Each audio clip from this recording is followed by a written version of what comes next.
Friends అందరూ బాగున్నారా? ఇదిగోండి ఈరోజు మన నాగల చవితికి ఏ రోజు పుట్టకు పాలు పోయలేదు. మామూలుగా నాగల చవితి రోజే చేస్తూ ఉంటాను. అదే మా కోడలు వాళ్ళ అమ్మగారింటికి నేను చేయలేదు.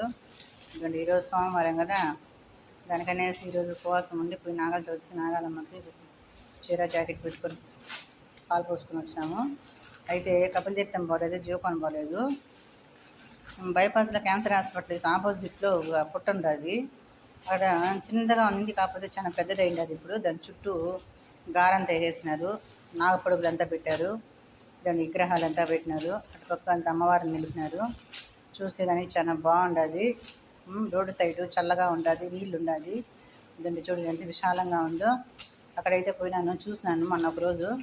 ఇదైతే బాగుంటుంది అనుకునేసి ఈరోజు అయితే అక్కడ పొంగలు పెట్టుకొచ్చినామండి. మేము అమ్మవారికి పుట్టక తని పోసుకొని వచ్చాము. ఇదండి చీర జాకెట్ పెట్టి అమ్మవారికి తీసుకొచ్చినాము. ఏ అల్లరి లేకనా ఓపికగా చేసుకురావచ్చు. మా బుడత చూడండి ఎంత బాగా ఆడుతూ ఉందో. అక్కడ పుట్టకాడికి రావాలంట, మట్టి అంతా కలపెట్టాలంట. ఇది చూడండి, వైట్ డ్రెస్ వేసుకొచ్చింది, అయినా ఉండడం లేమా. దాన్ని టిఫిన్ కూడా తీసుకోపోయినాను. ఆవిడే కూర్చొని తినేసి ప్రశాంతంగా వచ్చినాము. ఇదండి చూడండి ఎంత బాగుందో. గారంతా చుట్టూ లాగేసిన మట్టి గిట్టి లేకన్నా బాగా నీట్గా గారంతా ఉండాలి. చూడండి మా బుడతది అయితే ఆ గార మీద బాగా ఆడుకునింది. మాకు కొంతసేపు ఆడే కూర్చుందామనిపించింది. అక్కడే కూర్చున్నాము. ఎవరున్నా పోవాలనుకునేట్టుగంటే పోవచ్చు.